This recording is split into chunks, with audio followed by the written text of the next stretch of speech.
Bem-vindos todos, é uma delícia partilhar, poder ter um dia lindo, temperatura gostosa, uma delícia para ficar quentinho, assistindo filme, curtindo um livro, tomando um cafezinho e partilhando literatura, podendo partilhar esse sábado à tarde com vocês, com essa história desses casais que surpreende, que guardam segredos, que são mortais como todos nós, e que são falíveis, têm sentimentos, se enganam, né? Crescem, diminuem.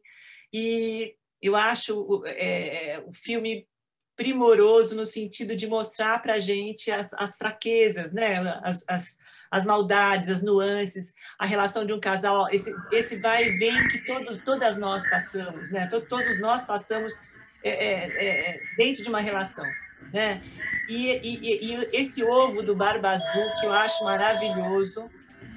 Hoje está difícil, só um pouquinho. Pronto. E esse ovo do Barba Azul, que é maravilhoso, que traz a história da gente, dessa coisa do feminino, dessa coisa dessa casca que pode se romper a qualquer momento e fazer o nosso coração sangrar, né?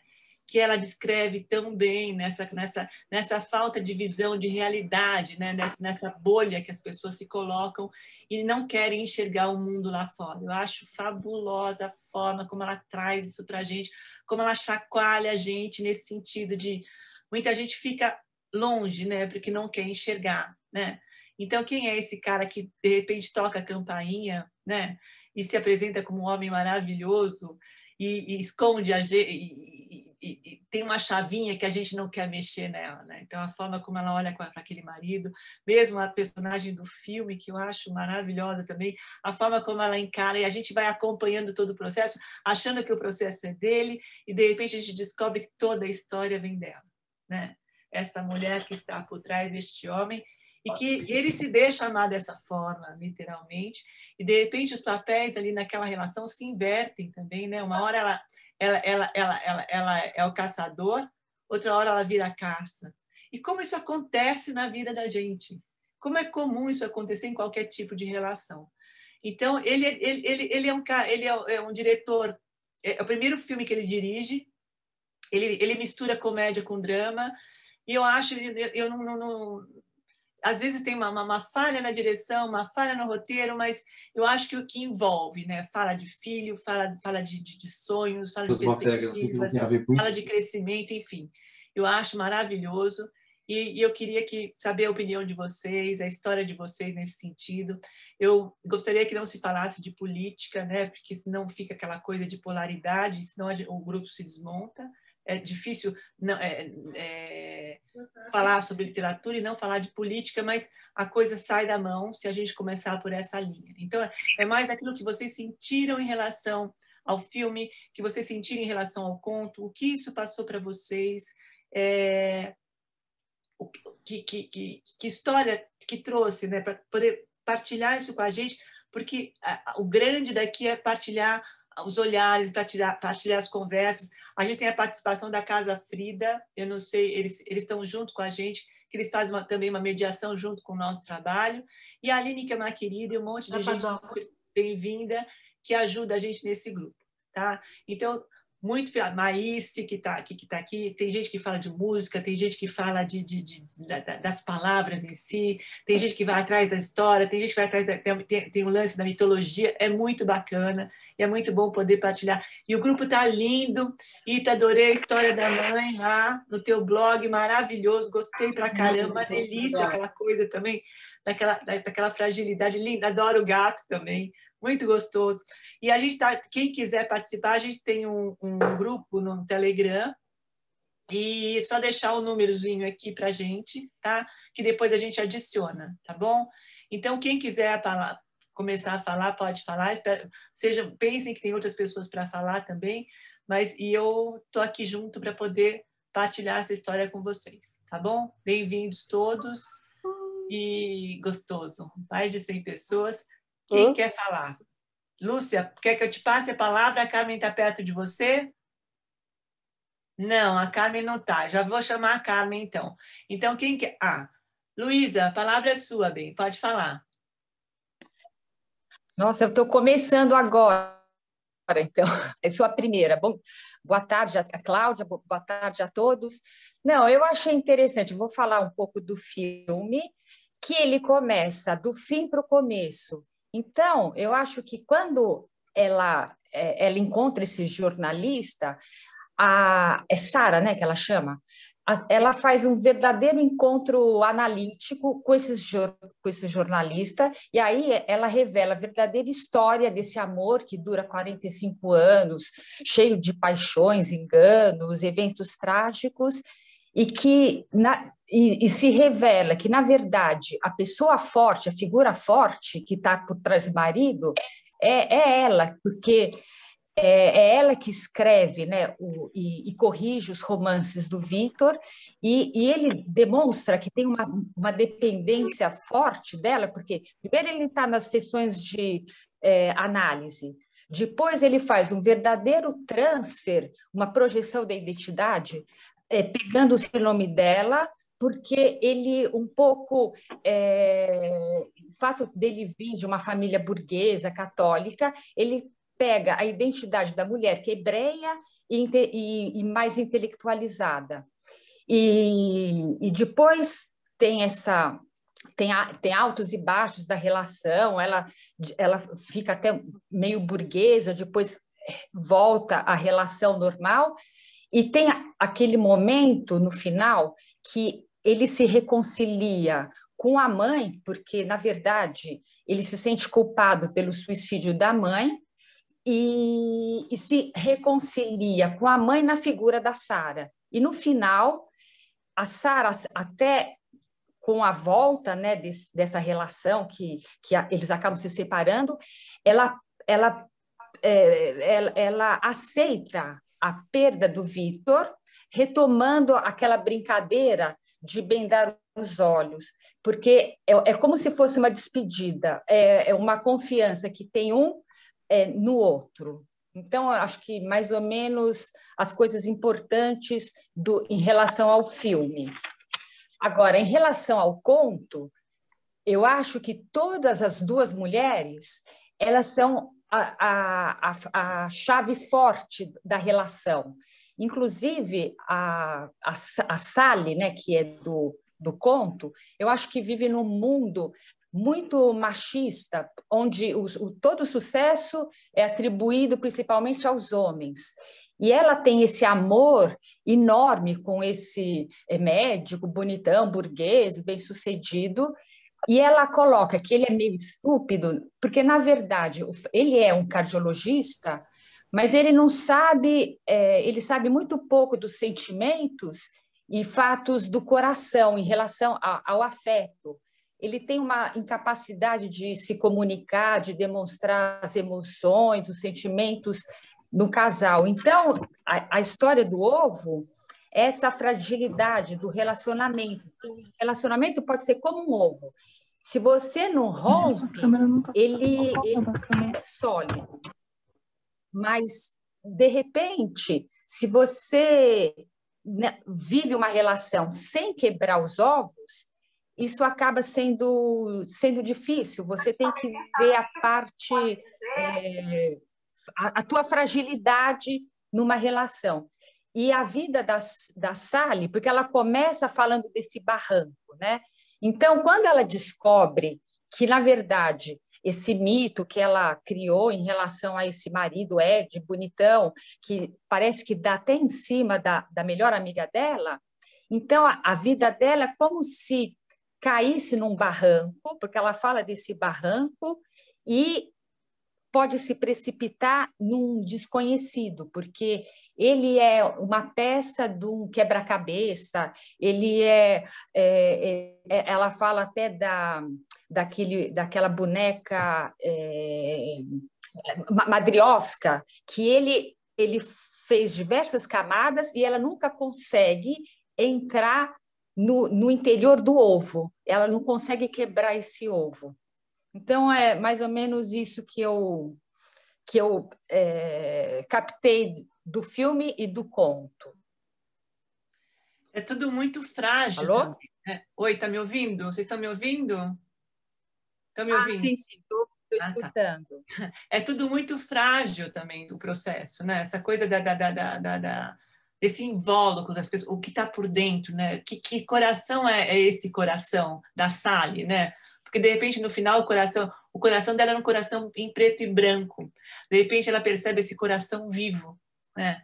Ela essa com a história, quando ela descobre que o marido está traindo, o mundo dela se rompe, a casca se rompe, porque ela fazia uma ideia do marido daquela forma.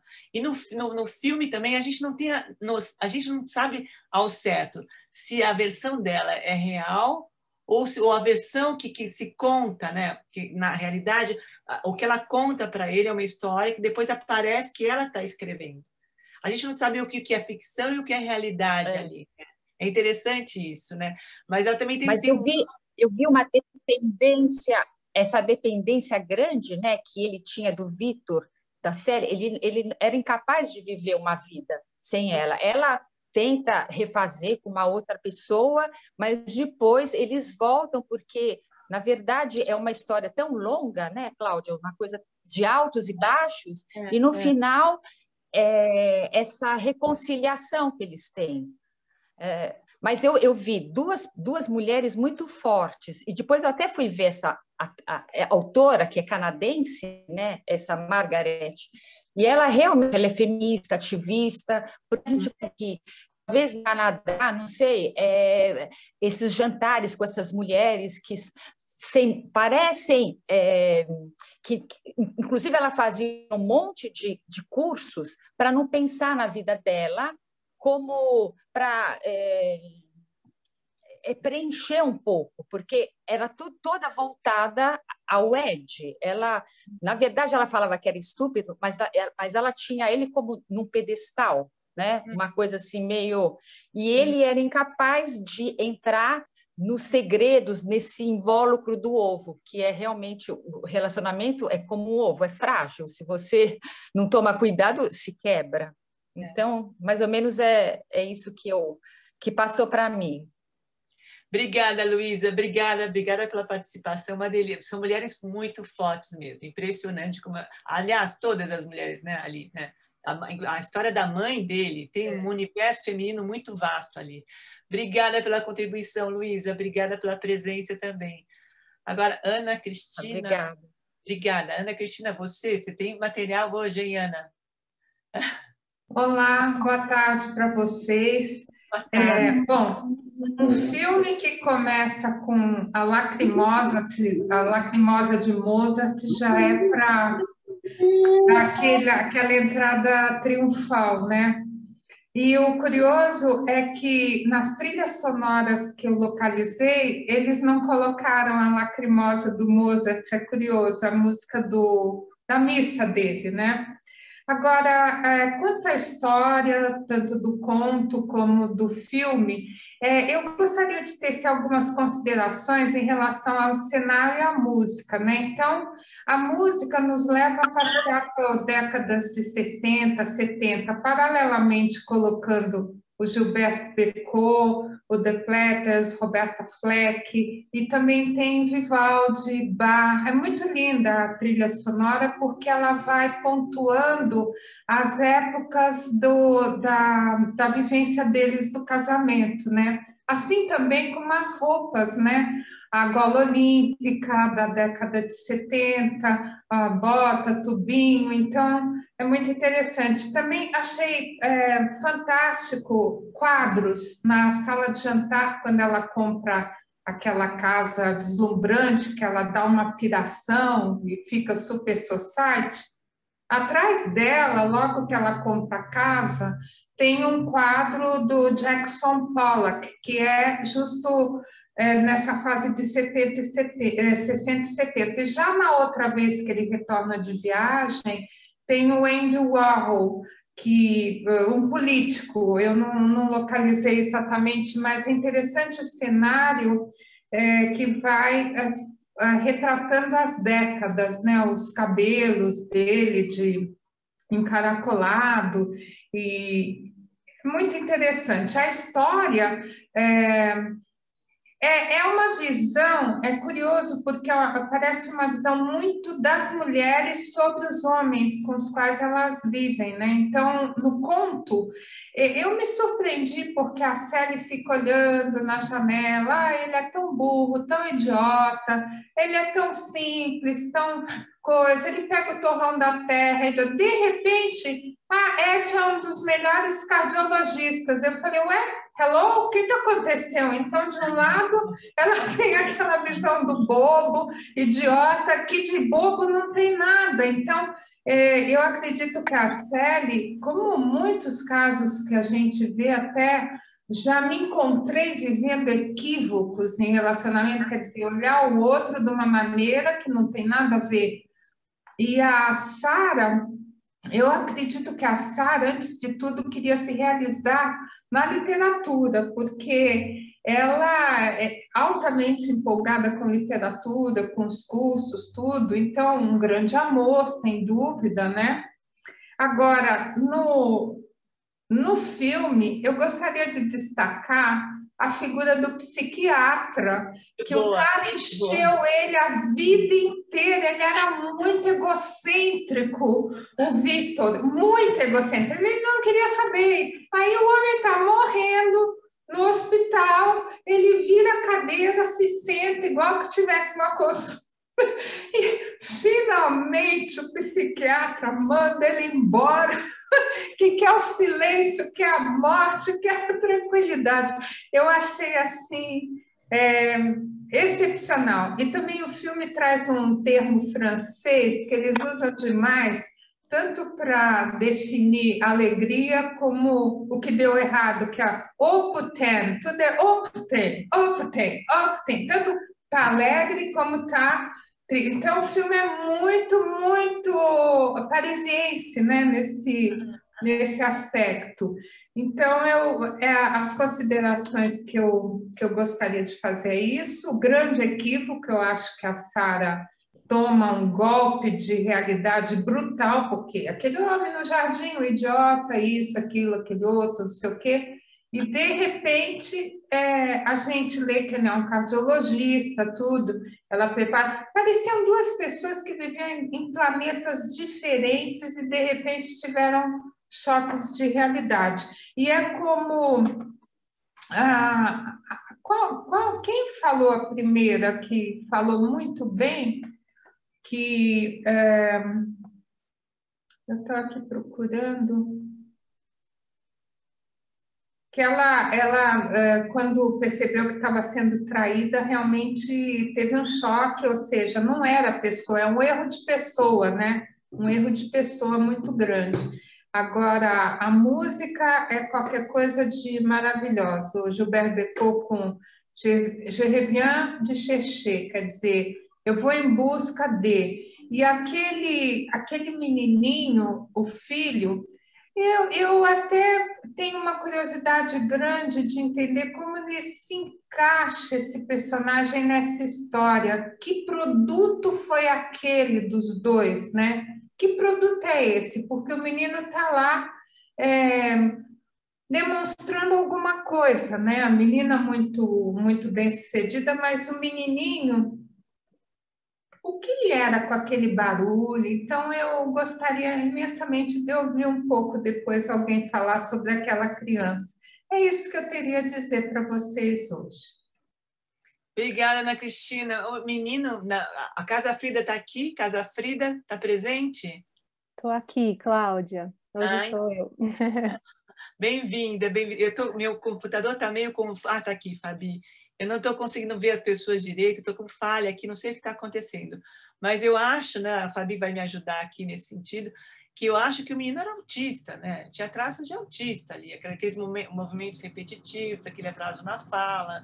Sim, eu acho que era mais assim, no contexto, por que ele foi colocado ali embaixo da mesa, fazendo aqueles ruídos estranhos? Quer dizer, eu não consegui fazer a ligação daquela criança com o contexto, mas alguma coisa eu sei, aquela criança era um produto dos dois numa primeira fase do casamento. E depois nasceu uma menina belíssima, inteligente. Então, o personagem ele está simbolizando algo que eu não consegui acessar.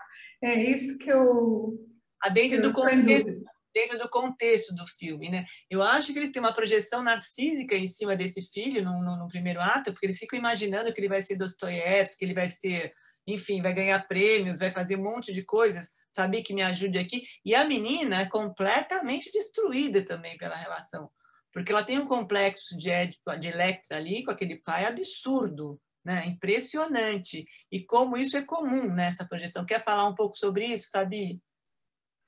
Oi, vou tentar, né? Porque eu também eu senti muita falta de poder trazer essa criança mais para o conflito, né? Porque o casal vai tomando tanto espaço que você fala, mas cadê a criança, né? Cadê essa relação com a criança, né? O que que essa criança causa, o que que ela transmite de mensagem para esse casal, né?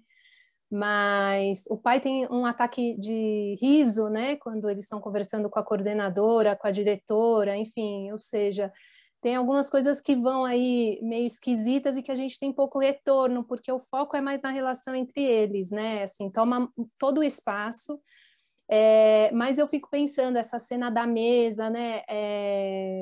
Essa presença que é apagada, né? Tem um apagamento dessa criança também, eles que não ganha muito bem o olhar dos dois e tem a cena onde o pai começa a falar, né, que ele é um idiota, né? Essa menina que brilha para ele, né? E o filho é um idiota. E ela também não diz nada, né? Parece que alguma coisa ali também não esbarra nela, assim. Parece que ele pode fazer o que ele quer com essa criança. Ela pensa coisas, ela até diz para ele que ela ama o filho, enfim.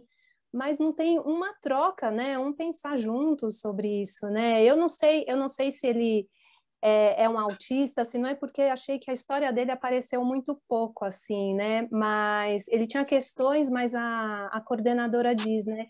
Ele está presente, ele sabe mais, né? Ele não está totalmente desconectado das relações, né? Ele responde a isso de uma certa forma.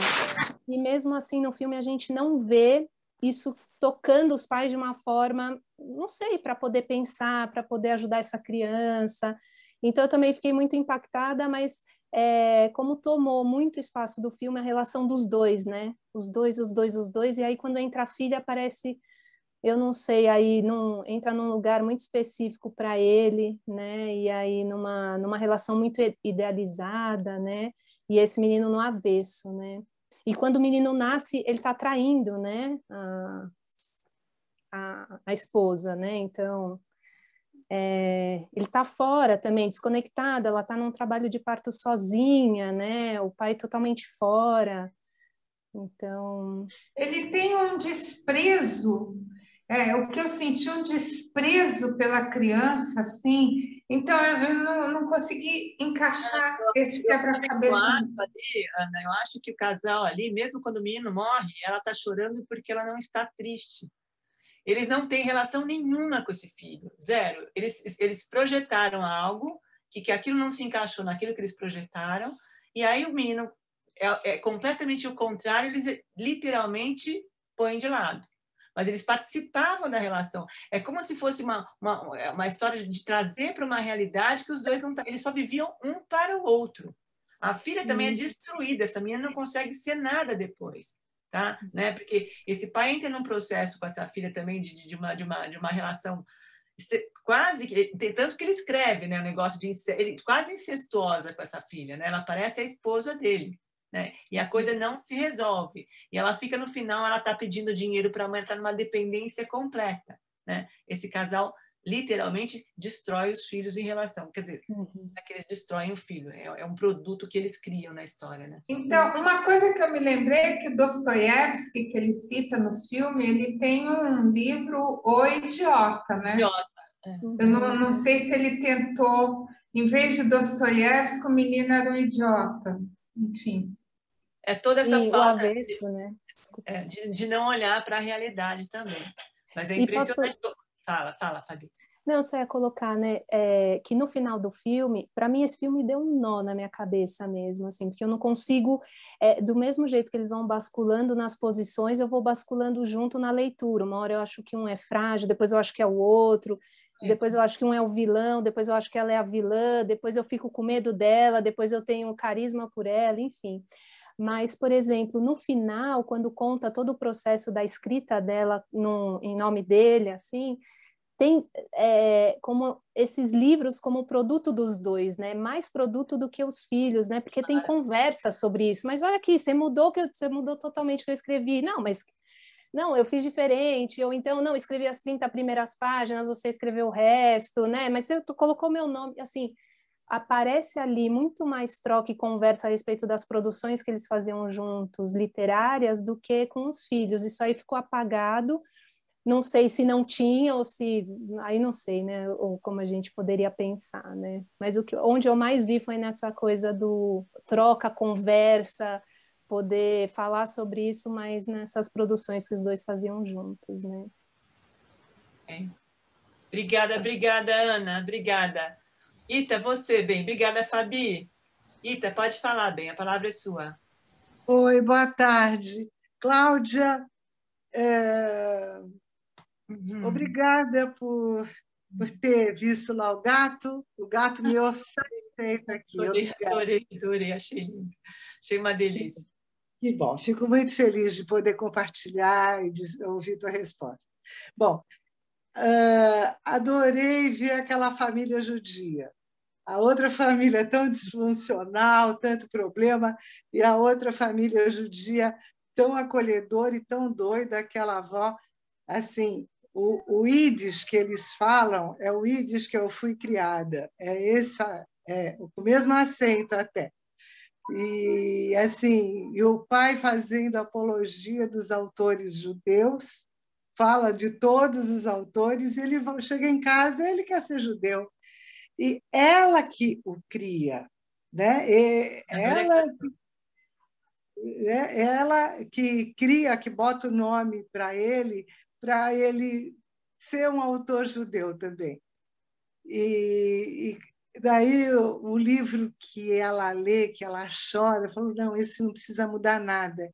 E ele fala, não, eu gosto dos teus palpites. Ah, então vamos lá, página 1. Isso porque ela não queria mudar nada. Aí começa toda a página, ela tinha correções, e ele gosta muito das correções.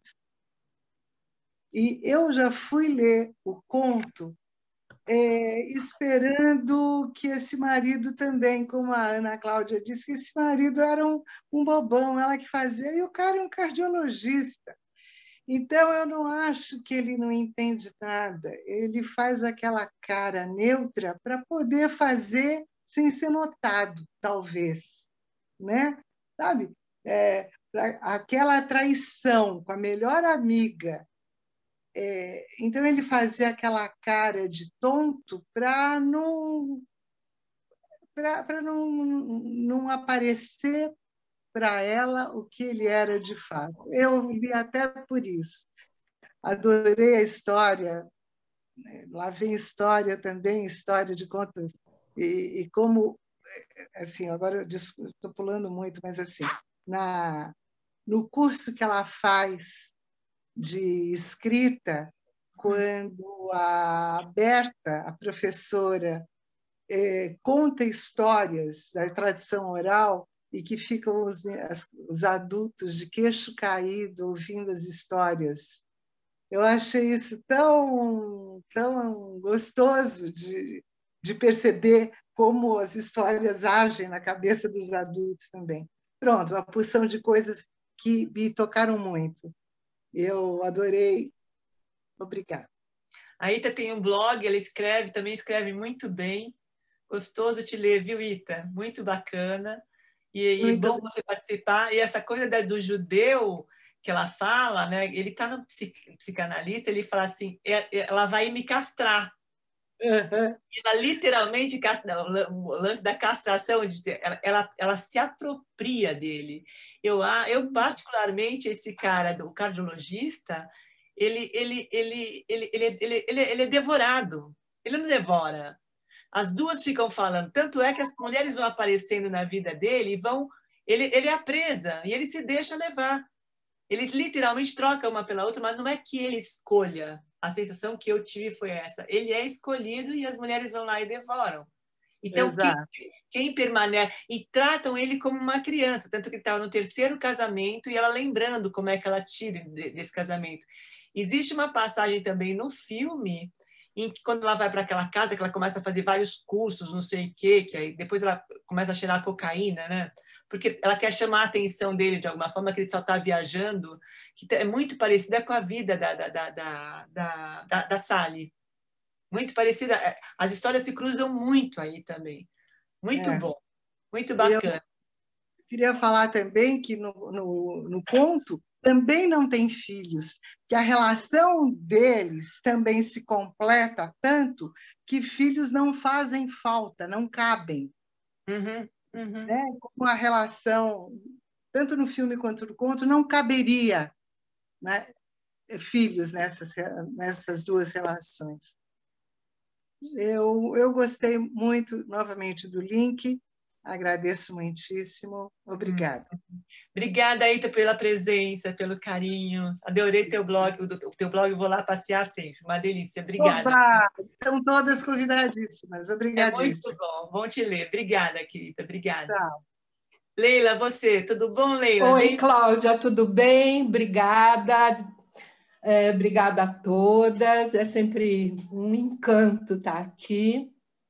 E assim, queria comentar primeiro do filme, depois os dois juntos, né? O filme, num primeiro momento, me mexeu comigo no sentido de que me cansou, eu não consegui absorver bem essa história da primeira vez que eu vi. Eu não conhecia esse filme, não tinha visto. E eu tinha pego, num primeiro momento, o que me saltou aos olhos foi muito uma coisa da hostilidade feminina, né?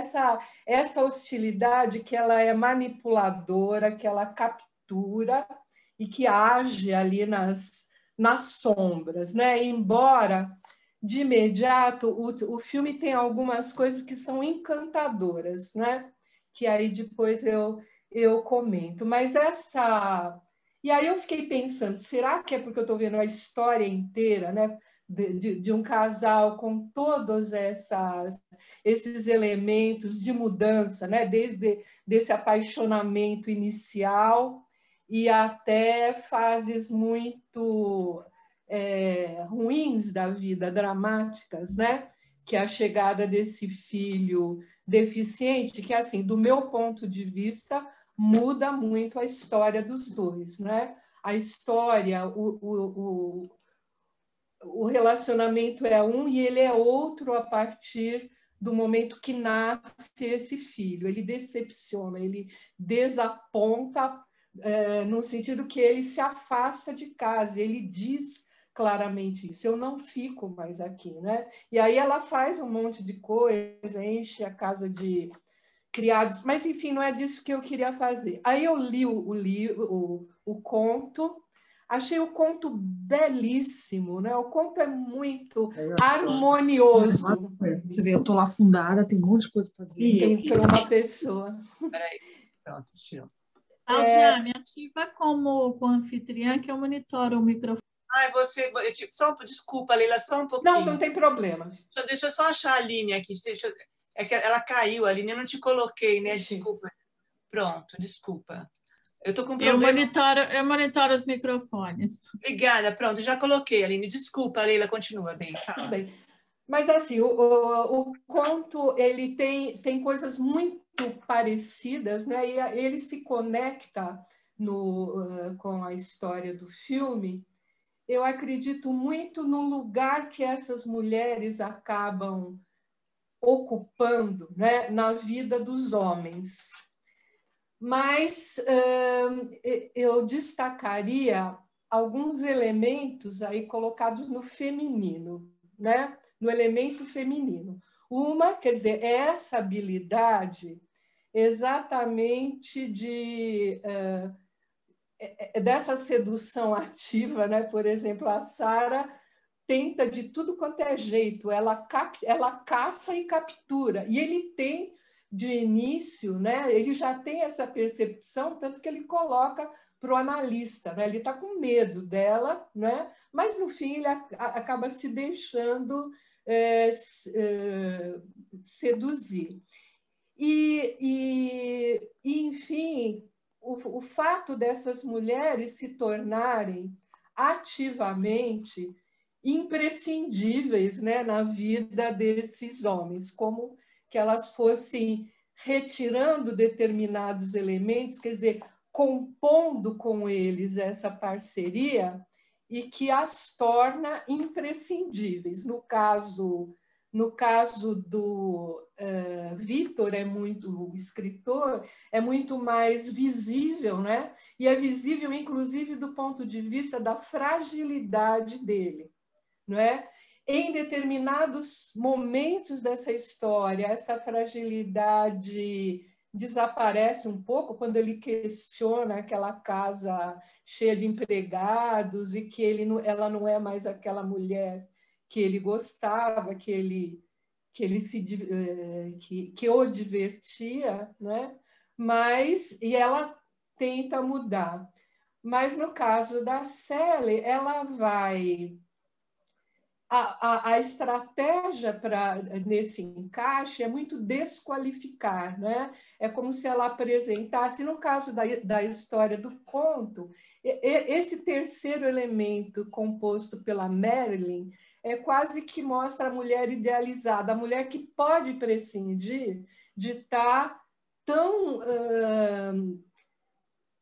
vivendo a vida do homem como ela vive, né? Ela usufrui um gozo ali nessa vida, né? Tanto uma quanto a outra, mas eu diria que a Sara é mais autônoma em relação a isso. A Sara, de fato, tem uma autonomia, inclusive em relação às histórias, se bem que o talento original, eu diria que a sensibilidade, quem porta o talento original é o cobiçado, né?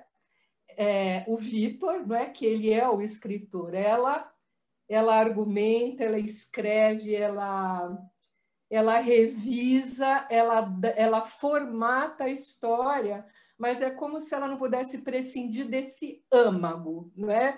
Ele é o âmago ali dessa unidade, né? Eles acabam compondo essa unidade. E esse elemento de desqualificação ativa do masculino que aparece no conto, né? E é muito interessante. E sabe que no outro tem a história da escrivaninha, né? A escrivaninha no conto é uma coisa... As duas, é interessantíssimo como é que você consegue... Eu fico pensando como é que a Cláudia consegue achar essas coisas. Tem escrivaninha nos dois, né? E eu acho que o filme ele é muito cáustico, eu acho. Em poucos momentos você consegue captar... Tem coisas que até são divertidas no início, mas, por exemplo, esse humor que aparece no filme não me agrada. Esse tipo de humor é corrosivo, né? Ele é carregado de muita agressividade. Porém, o filme tem alguns alguns momentos que são belíssimos, né? E, além disso, outra coisa, uma sinceridade, uma franqueza que também é cáustica, né? Ao falar desse filho, que ao invés do filho desejado, brilhante, e que já é uma potência intelectual, vem um filho que ele fala é um retardado, né? E que, enfim, fica, como foi colocado aqui, de escanteio. Ele mostra um aspecto, eu acho que também, da relação dos dois. Mas a morte da mãe, o tiro no cachorro, aquela mesa de jantar da família... Natal. Oi?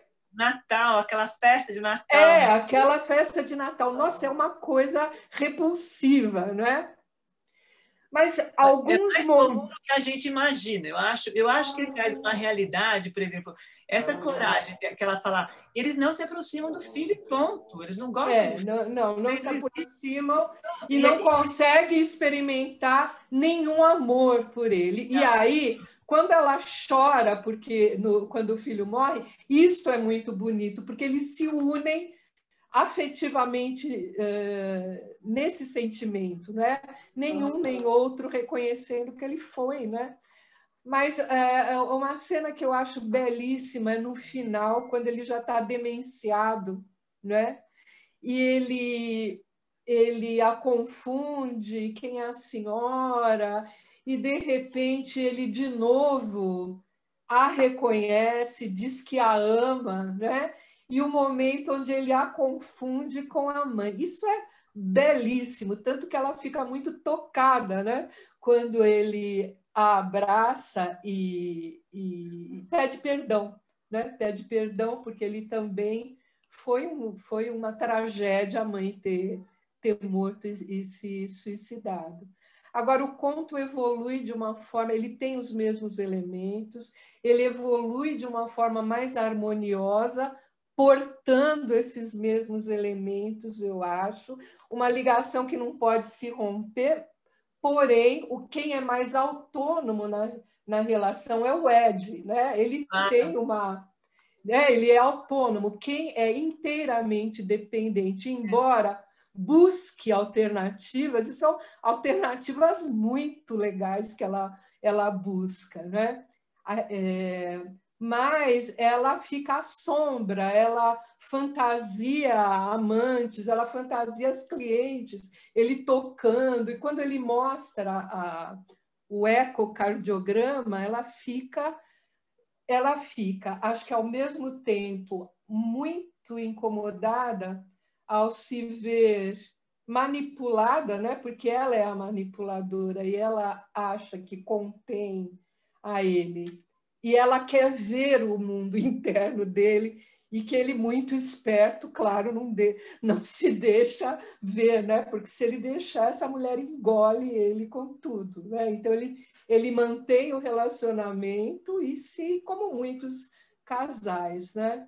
Mas é muito bonito, inclusive, de novo, eu acho que assim, o conto dentro do conto, né? O conto do Ovo do Barba Azul é lindo nesse final, e eu acho que aí ele introduziria outros elementos, né, que a gente teria que também abrir um capítulo só para isso. Mas essa questão do afeto, do coração, da fragilidade do ovo e da solidão, né? Porque ela se percebe, parece que no final, muito sozinha e não conectada com ele, e com ele na mão dela, como ela gosta de se fazer acreditar, né?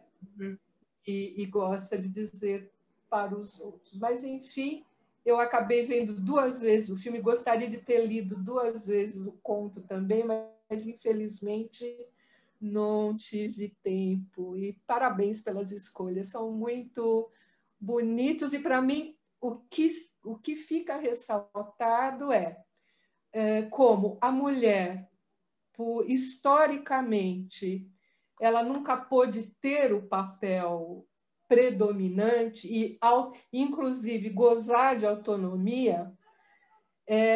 Na história de muitas mulheres, por exemplo, a Sara, a história se dá ali pelos anos 70, né?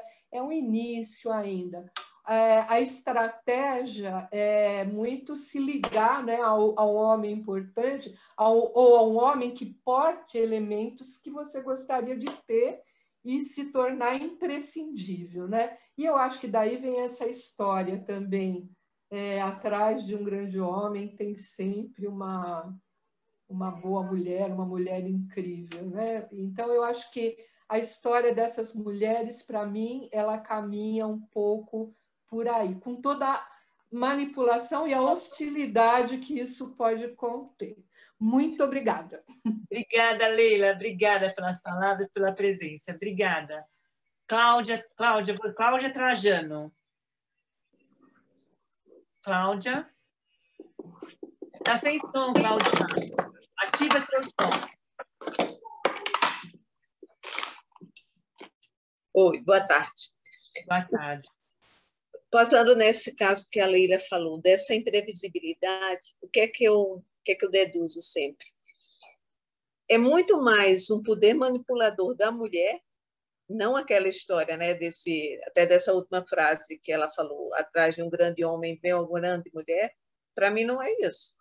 Para mim, essa parte dessa simbiose, você sempre coloca alguém ali como o idiota, né? Como você põe ele como o bobo, como para ele crescer, mas na verdade aquilo é uma relação simbiótica para você ter a manipulação sobre o outro. É a manipulação que acontece nas relações. Né? É uma forma de você se manter, daquela relação se manter. Eu, enquanto mulher, eu manipulo isso daqui, faço o que eu sou menos, mas a minha grande vontade é manipular essa história. Então, a imprevisibilidade está nessa. O cara aparece e eu, enquanto mulher, nos dois, tanto no conto como no outro, são mulheres que fazem da relação uma manipulação. Elas se fazem como sendo usadas, como sendo menor, ficando por trás, mas aquilo é o que ela paga para mim, né? Na relação, para manter a manipulação sobre o outro, na relação. É uma relação assim de muita manipulação do feminino sobre o masculino. Para mim isso é muito forte, tanto no filme como assim, não tem nada para mim do idiota. Ela deixa ele ser idiota, né? O masculino ser idiota, para no fim ela manipular. E é nessa diferença entre a manipulação e o idiota que consegue a simbiose do casal. É assim que esse casal funciona. É assim, é a minha visão. É bem uma simbiose mesmo, né? É verdade isso. Eu tenho até uma citação da Clarice Lispector que ela diz: eu te devoro-me, né? E ela fala muito sobre isso. Quando você engole o outro, você de alguma forma ou alguém morre na relação, né? E ali os dois estavam completamente, principalmente no filme, você não sabe onde começa um, onde termina o outro ali, né? E acho que também, voltando pensando no que a Ana Cristina falou, não cabia filho ali, não cabia nada além da história e que a Fabi fala também, e da literatura, da criatura. O que eles criavam mesmo eram os livros, né? E é confuso aqui, porque ela é a senhora da morte também, né? Ela subentende-se que tem duas histórias no filme, que é importante isso, porque uma hora você pensa que ela jogou, né? Que ela conduz ele para a morte. Outra hora você acha que ela fala assim, não, eu entrei para o hotel, ela fala, não, foi isso que eu disse para a polícia, ela fala, né, para as pessoas, não lembro se é a polícia. E de repente você vê uma cena, ela contando e voltando, olhando para trás, ele se apaixonando pela família judia, né, a família inteligente, a família letrada. Ele se apaixona por aquela família e de repente ele se intitula judeu. E aí, de repente, no olhar dela, então são vários... O gostoso do filme, para mim, é que são várias nuances, são vários olhares, né? E aí tem até aquele lance do filho. Você olha aquele filho embaixo daquela mesa, aqueles movimentos repetitivos daquele filho, por isso que me lembra um pouco o lance do autismo. E esse filho trazendo uma realidade, quer dizer, os dois estão orbitando numa história, idealizaram um sonho, as coisas acabam acontecendo, mas esse filho está sempre ali mostrando que a coisa não funciona. A simbiose é isso mesmo, dos dois lados. Desculpa, Cláudia, fala.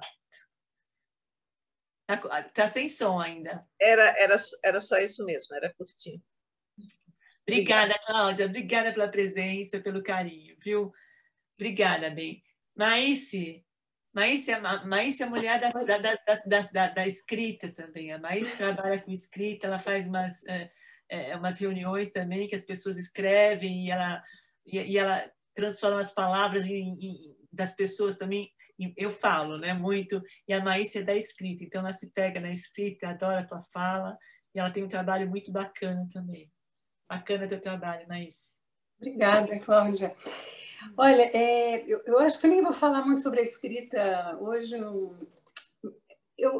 O filme, engraçado, acho que foi o primeiro filme que não gostei assim do filme. Eu não sei se talvez por um lado que me incomodou muito a maneira, é quase assim como se fizesse uma caricatura dos personagens, fica uma coisa assim meio cansativa, eu acho. Eu concordo com a Leila, né, que falou.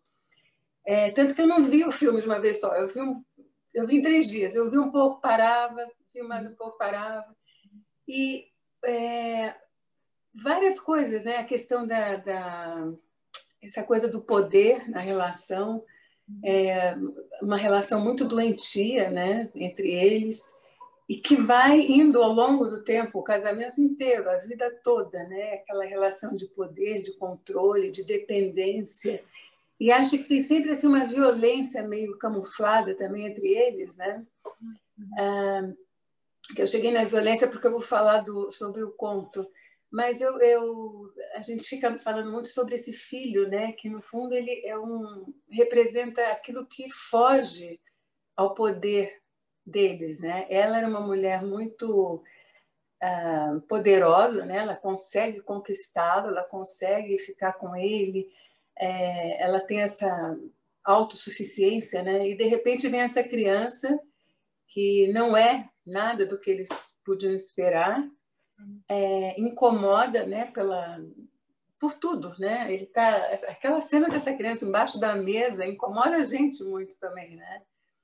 E a relação com a filha também é uma coisa doentia. Enfim, eu achei o filme assim, um pouco exagerado demais para uma relação a dois que durou tanto tempo dentro dessa coisa toda do muito doentio, essa relação do poder. Eu discordo não sei quem que falou, acho que foi a Leila, apesar de eu achar a Leila incrível, como você faz uma visão, assim, eu falei, eu ia querer falar isso, eu pensei nisso, eu acho que, sabe, você pega vários pontos e várias dentro do tema. E eu acho muito interessante. Mas eu discordo dessa questão de que tem sempre uma mulher, vamos dizer assim, de valor atrás desse homem, né? Não, desculpe. Eu não quis dizer isso, hein? Eu não quis afirmar isso. O que eu quis dizer é que tem um dito popular antigo, claro, né?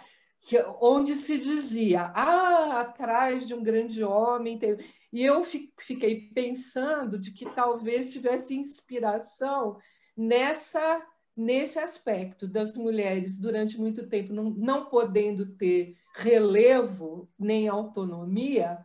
Quer dizer, a estratégia era exatamente grudar, né, num homem que tivesse qualidades sociais importantes. Uhum. Mas acho que essa mulher está sempre meio assim apagada, né, atrás desse homem.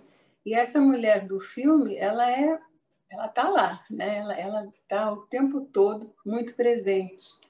Eu me lembrei agora, acho que é o Mário Vargas Llosa, que foi casado muitos anos, né? A mulher, acho que chamava Patrícia, não sei me ver essa coisa. E ele dizia que ele nunca poderia ser o que ele é como escritor se não fosse essa mulher que cuidava da roupa dele, cuidava da agenda dele, cuidava do não sei o quê. Sabe, assim, meio mãe, né? Nesse sentido, uma coisa meio maternal. E, bom, o filho acabou se separando dela. Pois tá é, com uma outra mulher muito mais... Eu fiquei impactada com essa separação do Mário Vargas. Impressionante. E ele pega uma mulher que se a gente for oposto a vida dela, ela é uma devoradora de homens também, ela só pega homens assim, que ela caça. Julio Iglesias, né? Ela teve 3 casamentos com famosos aí, e ela é esquisitíssima. É a Lúcia, a primeira mulher, é Lúcia ou é Patrícia? Patrícia, eu acho. Tá bom, enfim. A primeira, E ele fica anos com essa mulher, né? E eu acho que ele decaiu muito depois. Eu particularmente, vai ver que, não sei, ele decaiu muito. A escrita, muito. É verdade. Me lembrou o personagem, inclusive, do Vitor, né? Porque ele, quando larga, a escrita dele vai Desculpa, fala, Maís, fala. Não, e daí voltando, bom, já o conto, eu adorei o conto, conhecia mais ela pelo famoso aí da série, né? Esqueci o nome agora, ai, o Conto de Aia, né? É um livro, é um livro. E teve a série, né, também. Fizeram a série. Sucesso e tudo. Mas, enfim, o conto eu gostei muito, achei a maneira dela ir fazendo crescer essa relação dos dois, né? E quem está na frente, quem está atrás e tudo. Mas, de novo, estamos falando de dependência, estamos falando de uma relação onde ela menospreza ele, né? Assim, na maneira de ver, e, ao mesmo tempo, ela tem essa paixão por ele, que é necessária para alimentar ela mesma, eu acho, né? Mas, no fim, o que a gente está falando é de violência, essa violência velada, né, entre os casais, e uma violência que nem sempre é uma violência física, né, eu acho, essa violência emocional também. E daí, para chegar onde eu queria, a Margaret Atwood, ela fala numa entrevista, eu achei interessante, ela diz: a violência é o próprio ato de viver, e a violência é inerente à literatura, e é o ponto de partida para minhas histórias. E se a gente pensar, né, nos contos dela, tudo realmente ela está sempre falando de uma violência que às vezes não é assim tão, como é que eu vou dizer, fácil da gente identificar, né? Mas que existe, está sempre ali. E acho interessante ela dizer isso, que a violência é o ponto de partida para as histórias, né? Porque ela acha que isso está sempre inerente à literatura. Então, esse é minha contribuição, essa parte da violência da gente pensar, porque o filme é muito violento, né? Muito, assim, muito violento, muita agressão. Muita neurose o filme, é uma relação extremamente neurótica. Agora, é impressionante também que claro, né, é uma caricatura de alguma forma, né, porque é muito, Sim. né? Mas eu acho que existem muitas histórias ali no filme porque quem não é, né? Quem não tem alguma neurose na vida, né? E não se fala, e não se percebe. É o que você está falando, por exemplo. Como é que você vai perceber a violência que a Margaret, você tem que procurar. Por que a gente procura? Porque também a gente acaba vivendo e não, olha, eu vivi. Quem não viveu, né? Algum tipo de neurose dentro de uma relação, né? Que em algum momento, né, claro, longe disso, mas assim, meu Deus, eu não queria isso para mim, né? Um problema com o filho, por exemplo, eu não quero olhar isso para isso agora, né? É claro que não. Eu acho que ele traz isso de alguma forma, o filme traz isso, né? E essa coisa essa simbiose, né, que a gente passa a vida tentando se desvencilhar do outro, porque no conto também ela se acha única. Na verdade, a coisa não funciona daquela forma, é impressionante. Ela é completamente dependente. Ela tem uma neurose na relação. E ela tinha uma vida com ele que ela desenha essa vida, né? Mesmo quando eles vão transar lá, aquela coisa certinha, era o momento certo, era a hora certa, era tudo bonitinho. E, de repente, ela olha até com a amiga também, que ela se achava superior à amiga. Porque ela era casada, ela tinha uma casa montada, ela tinha dinheiro, e ela se vê longe daquele lance. As pessoas contratam porque ela vai trazer vai emprestar. Eu fiz isso também, mas está velado. É interessante como ela escreve e que você vai buscar nessas entrelinhas essa violência do cotidiano. E a história do Barba Azul, que é pura violência, né? Mas ela vai escolher falar sobre o ovo, né? Que você fala, essa coisa velada, que é a fragilidade, né, do ovo, assim. E o que tem lá dentro, né? Que a gente não vê, né? Não sabe também, que é aquela coisa meio escondida dentro de toda essa fragilidade, né? E ela compara, inclusive, o marido a um ovo cozido. Ele é um ovo cozido, né? Porque ela pensa, imagina que ela domina aquilo. E quando ela se dá conta, é uma realidade completamente diferente, né? Aquele movimento dele, né? Que aquela coisa certinha. Ele pega e passa a mão na amiga e coloca, né, um movimento rápido e ela percebe aquilo. E em cima daquela escrivaninha toda, enfim, aquela história. É impressionante aquilo. Aquilo é ela pega a faca e enfia ali, né? É a chave que ela tinha no pescocinho, que ela vai lá sem querer, ela abre o armário. Impressionante ali. Mas é violento. E só uma coisa, é claro, e no final do filme também a cena em que ela fala para ele, né? Continua andando, quer dizer, ele confia nela, né? Ele tem aquela dependência maternal, uma coisa assim, né? E ela diz, continua andando, e ele vai cair lá no precipício, né? Também eu fiquei assim meio na dúvida, né? O filme quer dizer, puxa, no fim ela foi bacana, né? Porque ela, vamos dizer assim, acabou com aquele tormento dele, né? Que ele estava perdendo a memória, aquela coisa toda, né? Daí já volta vários filmes que estão passando agora, né? Sobre isso, né? Então, quanto que ela foi boa ali? Ela facilitou uma coisa ou continuou sendo um ato de violência também, né? Fiquei meio assim na dúvida, não sei. Ela é senhora do destino. Um final também estranho. Porque tem uma hora que você não sabe se ela idealiza aquilo, né? Eu sou a dona da vida e da morte, ou se a coisa realmente aconteceu. Na verdade, quando o jornalista vai, que ela escolhe o jornalista para contar a história, né? Ela chama o cara. Você não sabe o que é realidade, se ela idealizou aquilo, né? Mas claro que acaba o filme ela escrevendo a história, ela vai continuar. Os dois viviam uma relação simbiótica mesmo. Mas é impressionante essa coisa você pode olhar, no caso do Alzheimer, não sei, ele estava senil, a gente não sabe nem se é Alzheimer que ele tinha. Você não sabe se ela liberta ou se aquilo é uma bondade ou se aquilo era, né? Porque você percebe que ela não sofre. Ela tem um distanciamento do mundo enorme. Ela é muito fria nos processos também, né? Enfim, eu acho... Você falou também, será que ela foi boa? Será que ela foi má? O que você... Eu desculpe. Tão doentia assim. Eu acho que ele deixa de ter uso para ela. Ele não vai ter mais uso. E em qualquer... Ainda que ela deixasse ele sozinho ou que ela o empurrasse... seria um assassinato de qualquer forma, porque ele está demenciado, né? Seria até juridicamente um abandono de incapaz, ele já está confuso, né? Largá-lo ali na beira do penhasco ou empurrar, quase que dá na mesma coisa, né? Mas é como se ela não vejo bondade nenhuma. Ele agora vai só me dar trabalho, portanto, melhor que caia lá. É uma forma de olhar também, né?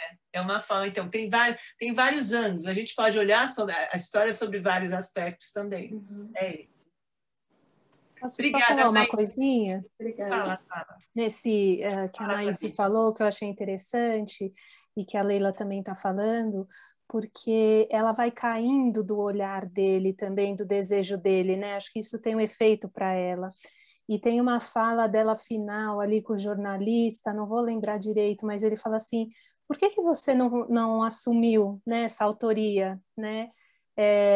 Você não gostaria de ter leitores? E ela fala alguma coisa assim, eu tive um único leitor que foi o homem que eu amava, né?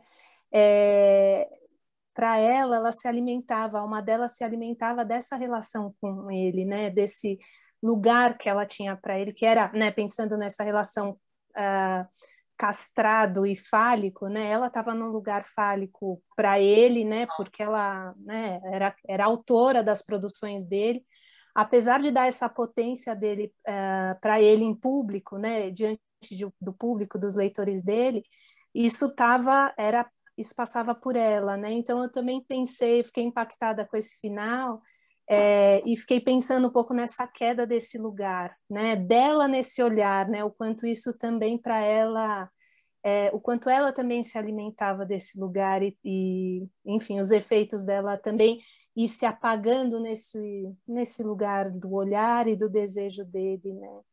Também fiquei tocada por isso.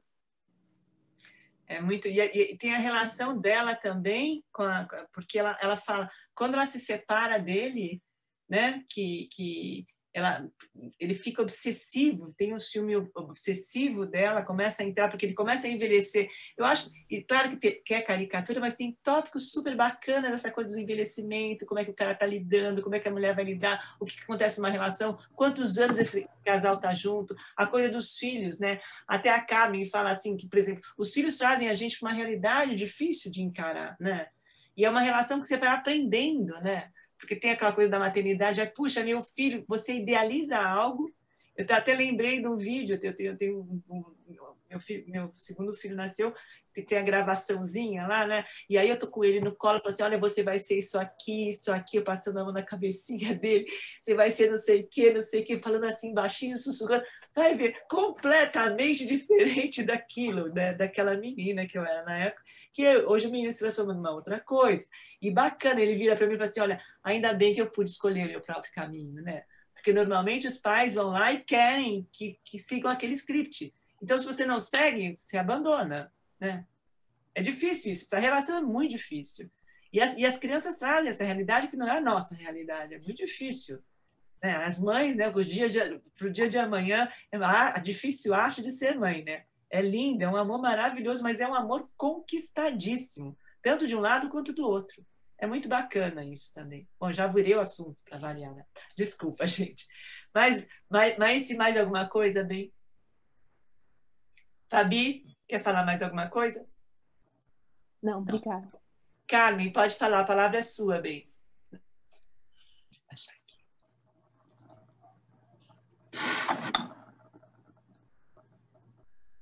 Carmen? Oi, estou aqui. Estou te ouvindo. Tem vídeo, pronto. Né? Pronto, coloquei aqui. Então, pegando esse gancho aí que você deu, não é? Que muitas pessoas se referiram àquele menino, digamos, jogado junto com a sujeira por baixo do capacho, vamos chamar assim. Então, exatamente, eu acho que é possível a gente pensar numa série de mitos que se constroem, né? Por exemplo, o mito do amor materno, tão descamado por uma psicóloga, a Badinter, né? Força a barra. É isso, a gente não... O amor não é natural, não é dado, é algo que se constrói, não é? Ou como eu observei ali, citando a Maud Manoni, a mãe é senhora da vida, mas também da morte. Você também pode decretar a morte dos filhos.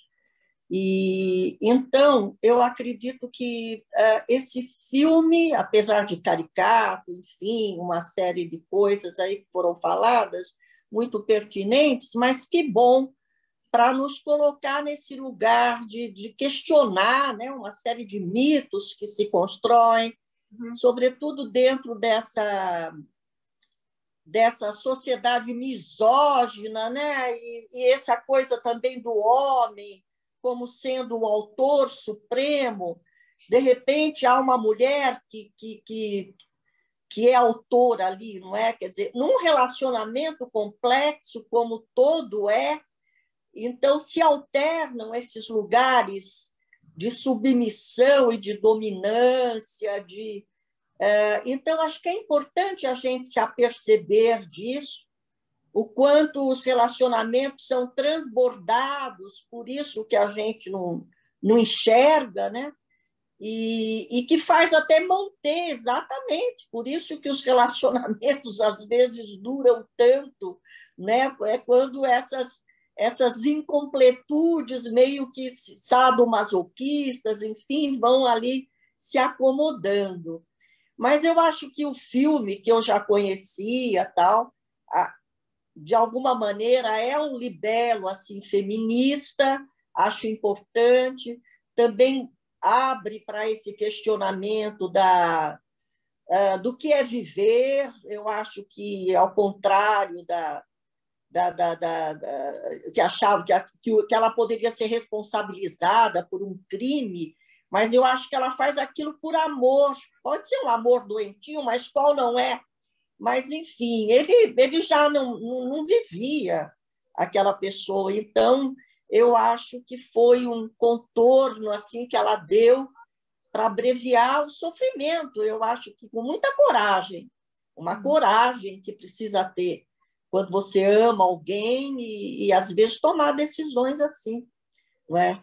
Em família mesmo nós tomamos recentemente uma decisão, não nesses termos, mas do meu pai, que sempre foi muito vivaz, feliz, exemplo, mas que devido ao AVC ele iria ficar com uma lesão muito forte. Ninguém sabe, obviamente, a vida é um mistério, mas, a saber pela ciência, nós decidimos que ele não deveria ser entubado e tal, e que ele deveria morrer naturalmente, né? Foi uma decisão familiar, junto com a equipe médica, que nós tomamos, porque dentro até de um conceito filosófico do que era viver para o meu pai, né? E para nós também todos. Enfim, eu acho que tanto o filme quanto o conto, que eu achei belíssimo, o conto, poxa, a construção do conto, né? E como ele serve assim de espelho para a gente se ver ali na situação, para ver os outros que às vezes estão também num relacionamento com um bruto e que não se apercebe disso, né? A pessoa está ali e como que ela vai construindo e nos provocando esse suspense, né? Que de repente é um bruto ali, um jardineiro, a gente o descobre um médico importante. E tem o lance do coração, que é exatamente do afeto, né, que está em jogo, o coração, o acordar-se, né, o trazer o sentimento à tona. Isso o médico não tem, não é? E é isso que acho que se busca na humanidade, até na formação médica. A gente sabe que o quanto que a formação dos médicos, às vezes, bom, das ciências não humanas em geral, né, padecem da falta da filosofia, da literatura para humanizar mais o homem demasiado desumanizado. Eu acho que paro por aqui por hora, depois eu posso voltar, depois que as pessoas, enfim, se manifestarem. Obrigada, Lúcia, obrigada. Essa coisa que aconteceu com teu pai, hoje aqui já é válido aqui no Brasil, é um termo que se faz em vida, né, que chama-se tratativa de vontade, que a pessoa deixa escrito que não quer permanecer, né, que não quer ficar se tiver tipo o que aconteceu com o seu pai, não quer ficar entubado, enfim, numa condição em que não vá voltar para a vida. Chama-se tratativa de vontade. A gente já falou sobre isso, até teve uma geriatra que foi convidada da gente, mas eu acho um assunto importante, inclusive, porque nunca se falou tanto da morte como se fala agora, e eu acho que é uma coisa para desmistificar também, porque normalmente no mundo que a gente vivia antes da pandemia, ninguém podia falar sobre a morte, né? Era um assunto tabu, todo mundo era longevo, todo mundo era feliz, não existia infelicidade, nada. Hoje todo mundo fala em frustração, em tristeza, em essa coisa de ficar preso, né, nos processos. Todo mundo fala da neurose, a gente se encontra com as neuroses mais em função da pandemia. E eu acho que é bacana falar sobre isso, e eu acho que é mais humano também trazer esse assunto à baila também. Obrigada, Lúcia, estou te esperando depois de novo. Agora, Lúcia, eu vou só um pouquinho, a Regina, o pessoal, eu vou passar a palavra para a Lúcia, que a Carmen está lá, para poder abrir o microfone dela. Obrigada, Carmen. Lúcia, bem-vinda. Pode abrir, Carmen. Olha, eu achei o filme assim uma delícia, realmente. Assisti 3 vezes o filme e adorei. E também o conto é muito bonito, né? Muito bonito mesmo. E a Margaret, nós já lemos outros contos dela, né? Mas esse é muito interessante. Só que ele tem praticamente 2 partes, né? Esse conto dela. Vai no começo com a Hallie e a focalização do do marido dela, que é o médico, né? É o cardiologista, e aquele jeito dela tratar o marido,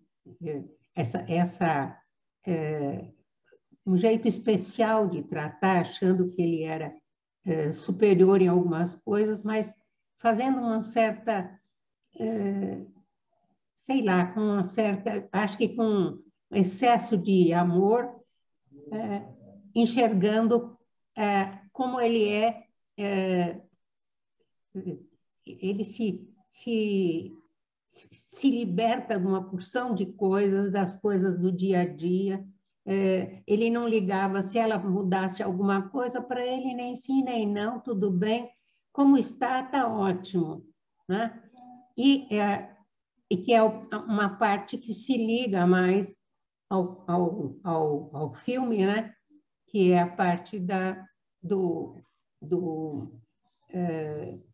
escritor, que, quando vai visitar aquela família judia, se apaixona simplesmente e ele quer ser judeu. E ele quer, inclusive, usa o sobrenome dela, não quer o sobrenome dele, que ele quer. Ele ficou encantado, ele disse que ele se apaixonou pela família judia, né? Mas a maneira de tratar esses assuntos é que é muito lindo, tanto no conto quanto no filme, né? E eu achei assim maravilhoso, quer dizer, o filme tem uma graça muito grande, os dois atores, ela é excelente, né? Ele também é muito bom, eu não sei nome de artista nenhum, mas realmente são dois atores assim muito bons. E eu tinha uma porção de coisa para falar, mas todo mundo já falou tanta coisa boa que eu fiquei aqui só balançando minha cabeça que sim, que é bem isso aí mesmo, mas não, já estou com a minha memória muito ruim e me esqueço. Deixa eu ver se eu lembro mais alguma coisa especial. Não, essa coisa no final, quando ela pergunta para ele quem é a sua esposa, sou eu, ele diz que não primeiro, né? Um pouco antes, ali ele disse que a esposa era a Melanie, né? E que era aquela jovenzinha.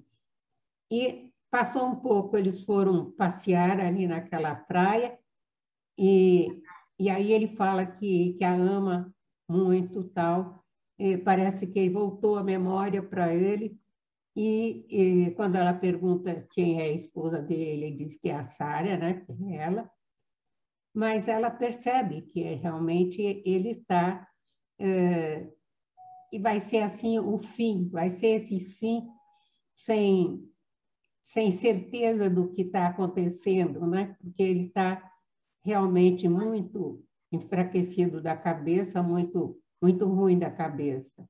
Então, é quase como, apesar de ser assim, uma coisa, um sacrifício para ela, mas ela faz aquilo para acabar com o sofrimento dele também. Tanto que quando o repórter pergunta para ela: mas a senhora estava lá quando isso aconteceu? Não. Como? Porque eu saí, eu tive que sair, tive que ir embora. Porque ele também queria continuar vendo o mar, estava continuar querendo ver o mar não, aquela paisagem. E quanto ao filho, eu acho que realmente ali o menino, quando chega para eles, parece que atrapalhou a vida deles, né? E completamente, porque eles esperavam que o menino, como ele, então, fosse Dostoiévski, ou depois ele fala não, e fala de outros autores mais badalados ainda, e de repente o menino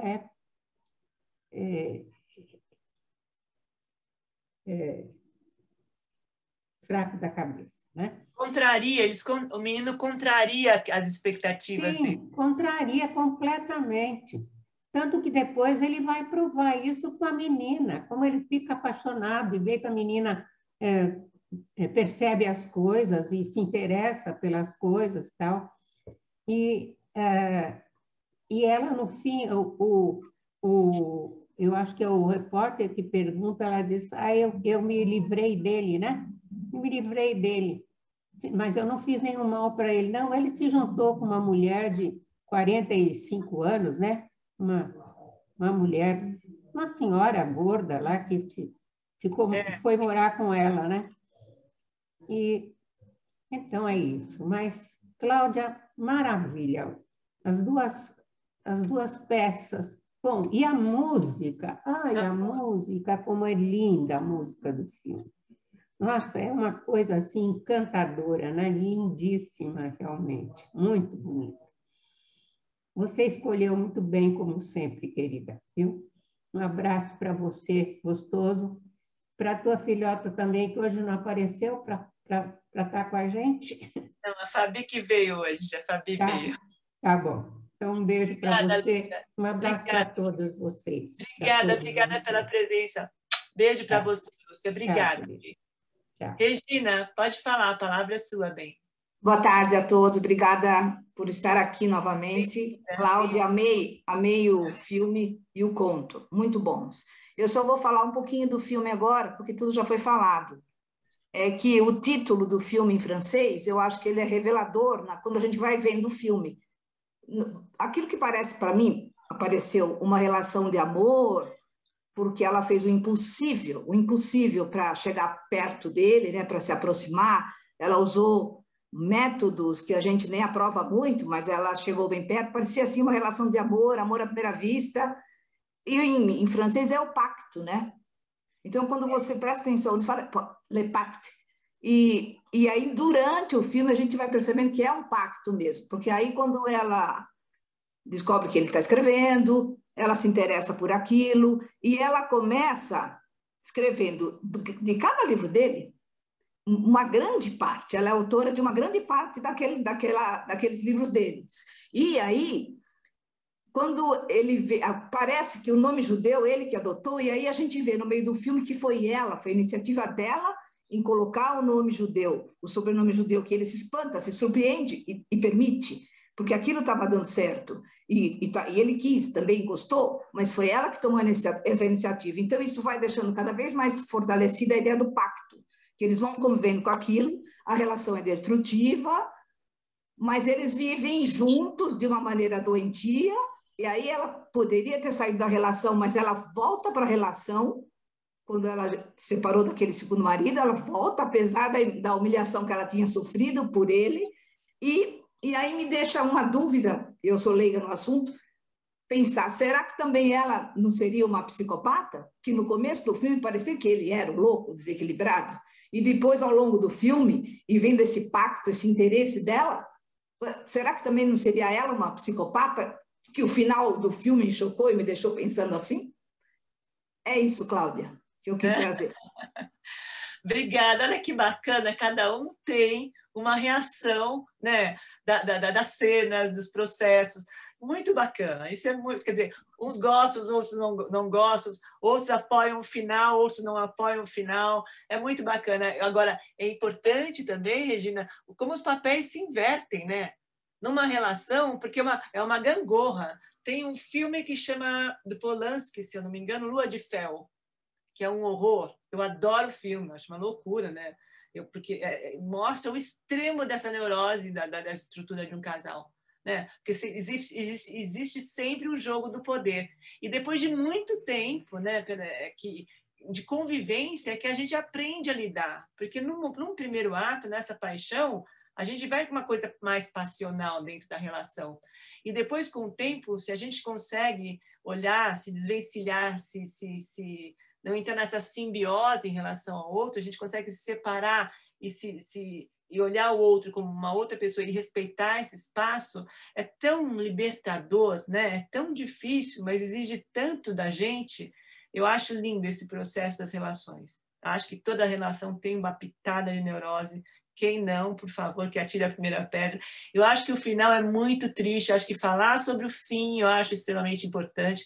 Está aí a Casa Frida aí que cuida disso também, né? Sobre perdas. Ninguém quer falar sobre perdas, lidar com perdas, né? É muito difícil a gente, mesmo numa única escolha, se a gente tem que escolher por alguma coisa, a gente está perdendo algo para fazer aquela escolha. E isso, de alguma forma, cria um buraco, cria uma lacuna, mas eu acho isso mágico, acho a vida uma delícia. Muito gostoso. Obrigada pela presença e pelo carinho, Regina. Obrigada, bem. Márcia, você, bem-vinda. Está sem som, Márcia. Oi. Pode Boa falar. Tarde. Boa tarde. Então, o que eu queria falar, eu não sei, eu entrei um pouquinho atrasada hoje, eu não sei se alguém já falou. Não tem problema. Mas eu queria falar sobre aquela parte que ele fala que ele percebe que ele envelheceu e ele que se tornou uma pessoa, ela ficou mais bonita do que ele. Uhum. Eu achei essa parte muito, porque realmente quando ele conhece, ele fala que ele não gostou dela, que ele acha ela meio feinha, e a coisa vai mudando, ele vai ficando careca, e aí ele percebe que ela está mais bonita do que ele, né? Então, eu achei essa parte, sim, muito, muito legal, o que tocaram, né, nisso, porque a beleza acaba mesmo, né? Se não tiver amor, se você, eu falo muito para os meus filhos isso, se vocês procurarem uma pessoa só pela beleza, quando vocês envelhecerem, o amor acabou, porque a beleza vai se transformando, a gente vai vendo a pessoa diferente, porque beleza não fica, né? Com o envelhecimento a beleza acaba mesmo, né? E eu achei legal porque ele se achava todo poderoso, né? E o papel inverteu, né? Na história, porque ela começou a ficar mais bonita do que ele na velhice, né? Uhum. Então, eu achei bastante interessante essa tocada do filme, né? Outra coisa que eu queria falar do menino, né? Do excepcional. A moça fala que o menino era ruim. Então, como uma psicóloga numa escola vai falar que o menino é ruim, né? Porque ele era excepcional, né? Ele agia de modo ruim, mas era um menino que não tinha tido amor nenhum, né? Então, como ele consegue passar, se ele não era uma pessoa boa, era porque ele também não foi nunca amado, ele não sabia o que era tratar bem as pessoas, porque ele era mais ignorado que qualquer coisa, né? Não tinha amor nenhum. Tadinho, ele não teve amor nenhum nem pelo pai, nem pela mãe, né? E eu achei chocante aquela moça falar, ele é uma pessoa ruim. Nossa, é muito triste falar que uma criança é uma pessoa ruim, né? Não que as crianças não façam maldade, mas além de tudo ele era um excepcional, né?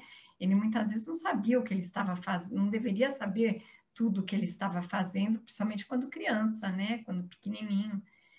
E outra coisa que eu lembrei nesse fim, né?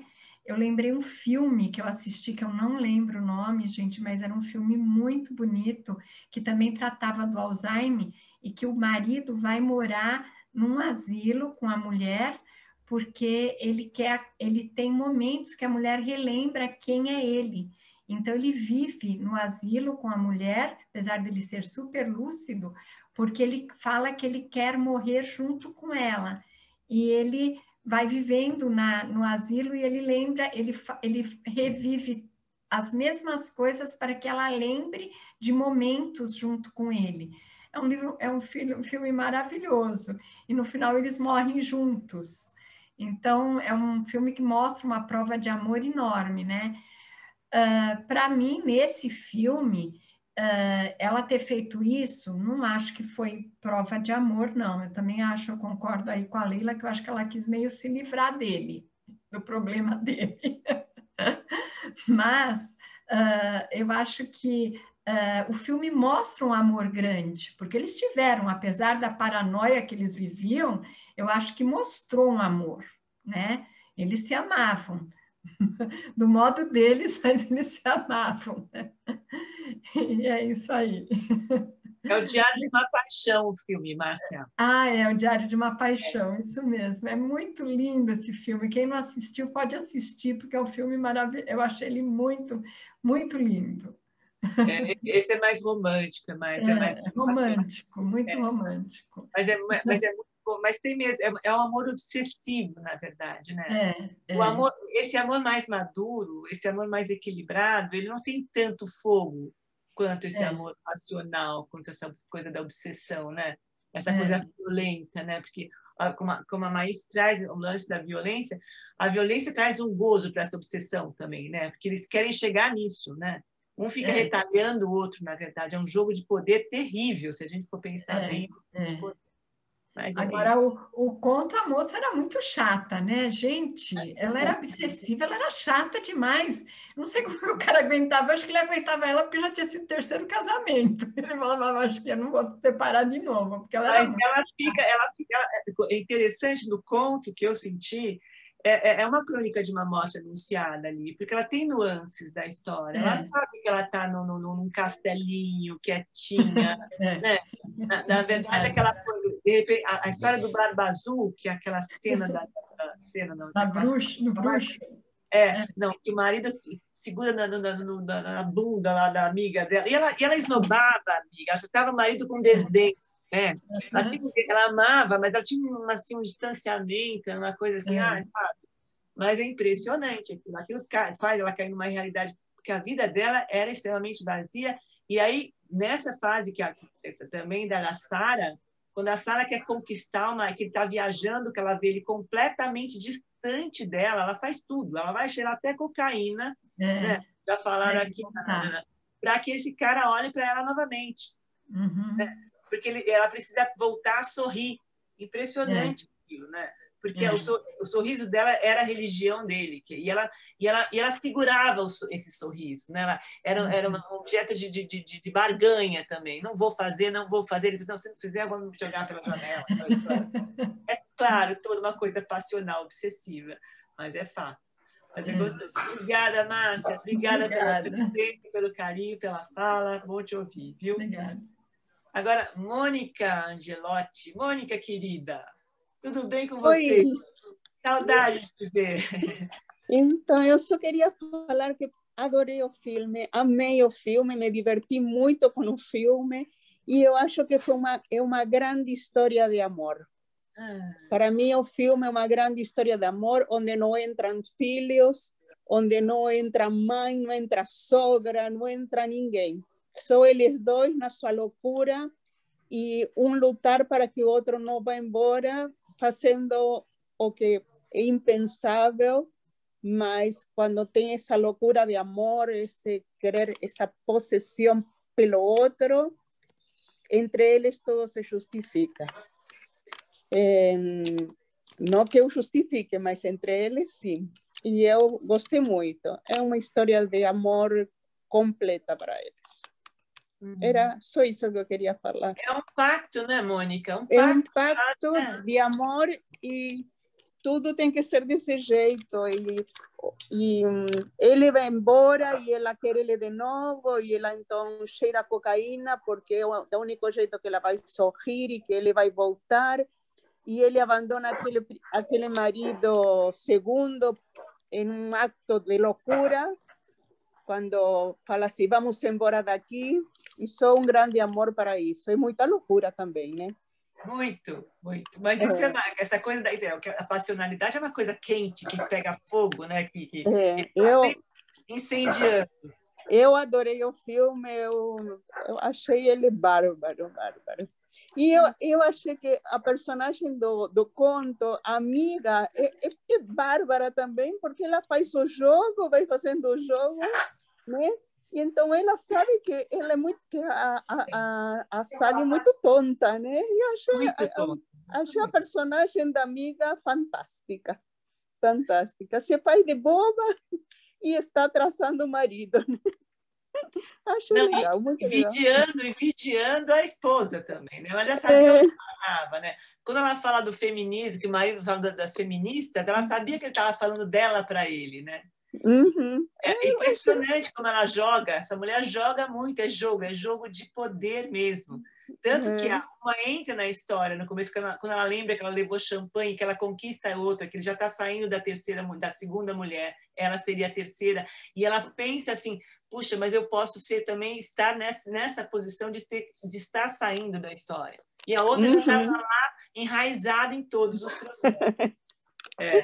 Gostei muito. Adorei novamente, foi ótimo. Que gostoso. Muito legal. Diferente, esse é um filme diferente também, né? Diferente e com muito amor. Amor doido, mas é um amor ao final. E como você fala, é o amor. É o importante da vida, né, Cláudia? Qualquer maneira de amor vale amar a vida, gente. A vida é só amor salva, eu acho também, de fato. A gente precisa amar de verdade. Um abraço para todos. Bom te ver, Mônica, bom te ver. Leila, você de novo. Não, Leila. Oi? Pode falar, Leila. É o seguinte, como o pessoal está falando muito do filho, né? Eu fiquei pensando aqui. E eu acho o seguinte, o casal,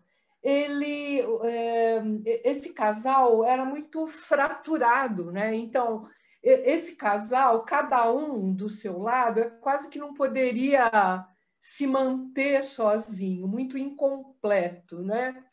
Que eles encontraram uma solução ali, um grudando no outro, e é um pouco isso que aparece na produção literária. Mas eu estava pensando aqui, um filho é sempre um terceiro numa relação e precisa um certo grau, né, de cada um também, de autonomia, de maturidade emocional, até para poder se acomodar, incluindo esse outro qualquer, do jeito que seja esse filho, né? Vejam que o casal não consegue. Eu fiquei pensando exatamente nisso. Tá, eles não conseguiram absorver como o casal, dar um lugar, né, para que esse filho pudesse se desenvolver, né, melhorar dentro da possibilidade dele, mas eles também não tiveram um lugar dentro do casal e da família para a filha inteligente, né? Quando entra a filha inteligente com potencial, o marido, né, o Vitor, ele reproduz o mesmo movimento de grudar nessa filha e que isso acaba excluindo, né, a Sara. E aí, assim, as relações triangulares pode parecer uma coisa simples, mas a pessoa precisa um grau, né, ter superado determinados conflitos, né, a fase edípica, até para você poder se relacionar em grupo ou até em triângulo. No caso aí específico, incluir um filho, né? Coisa que os dois não eram capazes de fazer, né? Me parece assim, o mais frágil, claro, da dupla e da parceria parece, né? Parece ser o Vitor, e isso é curioso realmente, né? Eu acho que o filme acaba querendo mostrar isso, me pareceu, ou pelo menos é uma fantasia que eu faço em relação ao filme, porque ele era o lindo da relação, realmente ele é muito bonito, né?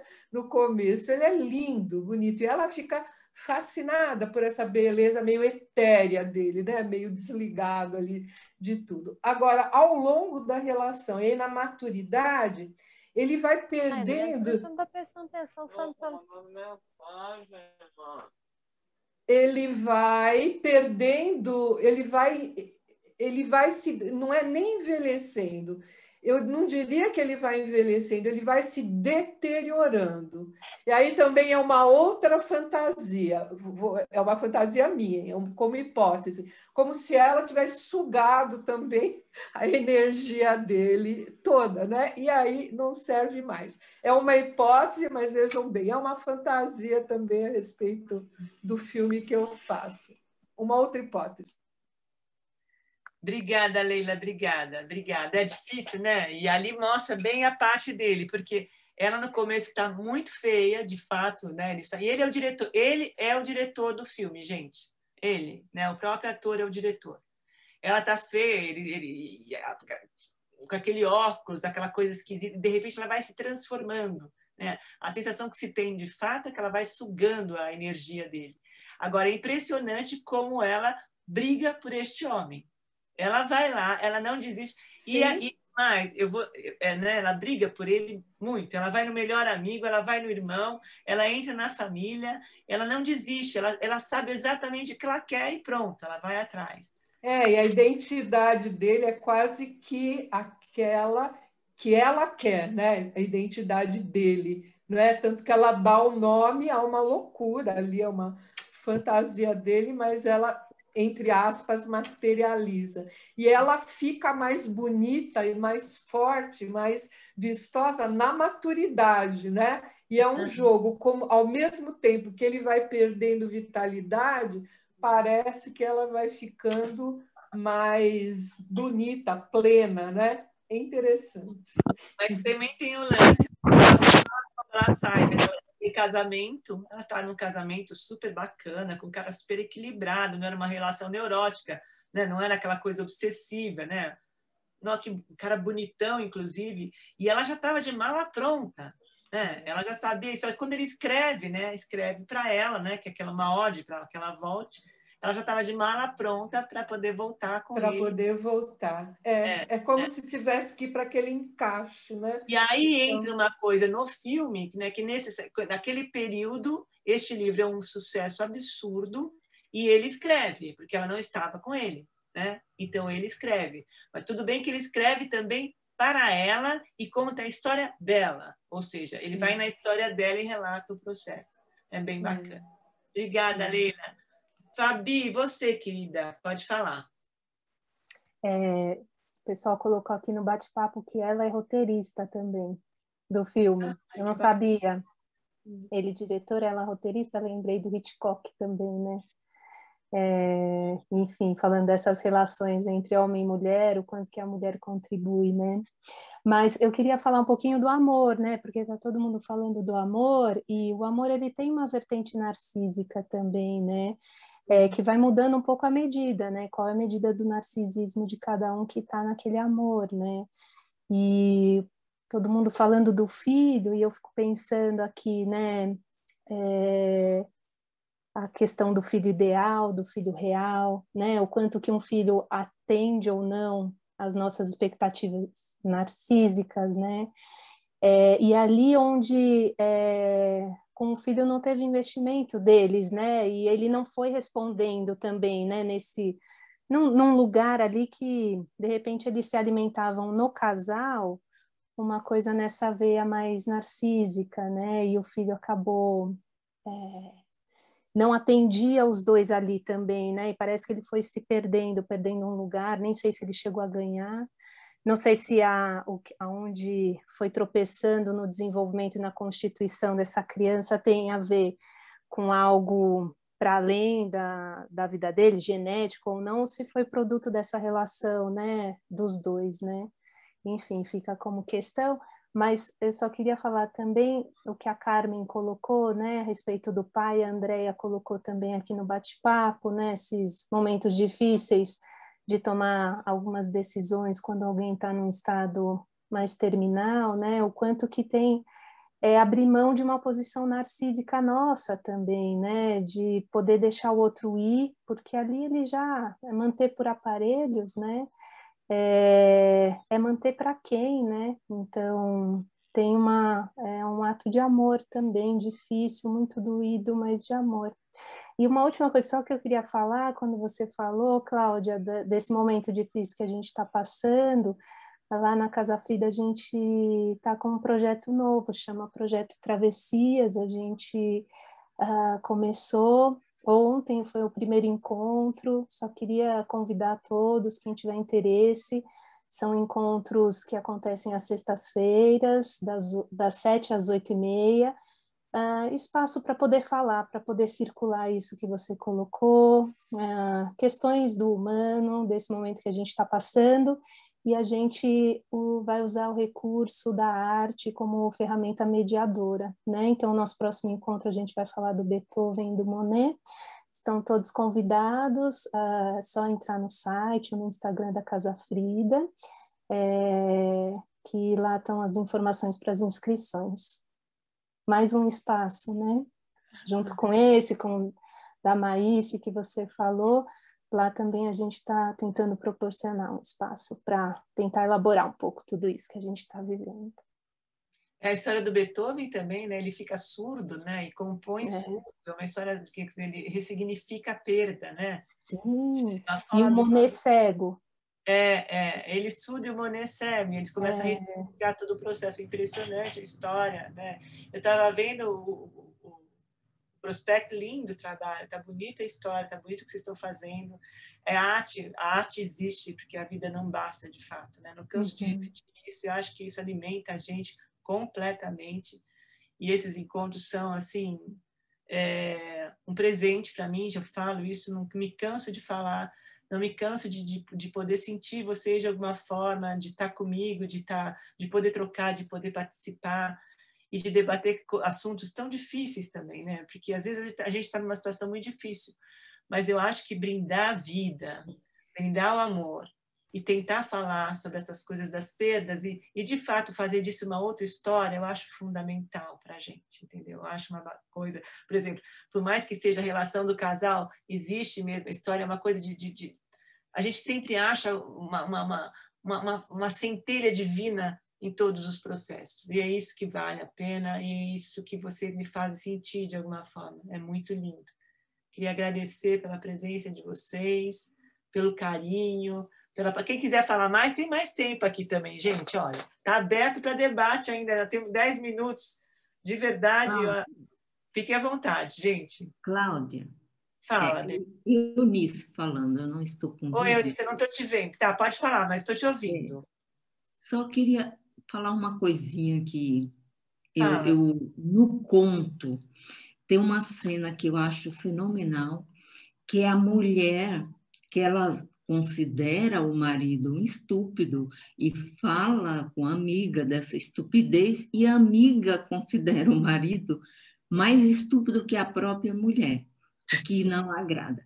Quando ela vê o marido tomando a atitude de passar a mão na amiga, ela não dá conta dessa situação e depois ela se põe em dúvida se o que ela viu foi ou não real. Então, eu acho essa coisa de colocar em dúvida aquilo, quer dizer, ela não queria, de alguma maneira, acreditar no que viu, né? Então, era isso que eu achei interessante. Não sei como é que foi a leitura dos outros dessa cena.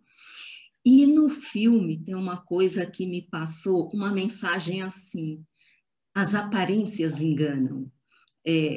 O marido, o Victor, ele se preocupava muito com a aparência da mulher, achava que ela era muito alta, tinha dentes pequenos para a altura, tem alguma coisa com essa aparência.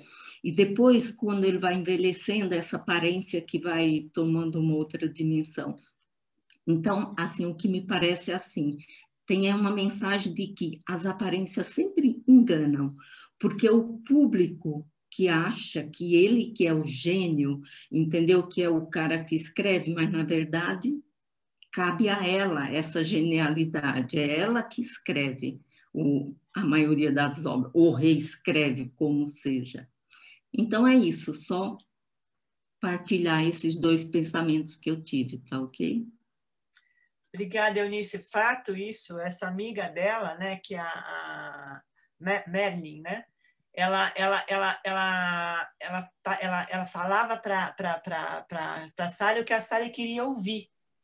Na verdade, ali também era um jogo de aranhas, né? Impressionante ali, uma teia, né, no processo. Impressionante como elas uma jogava com a outra, né? Tudo era um jogo. E ele era o objeto de desejo, né? Ele era o prêmio das duas ali.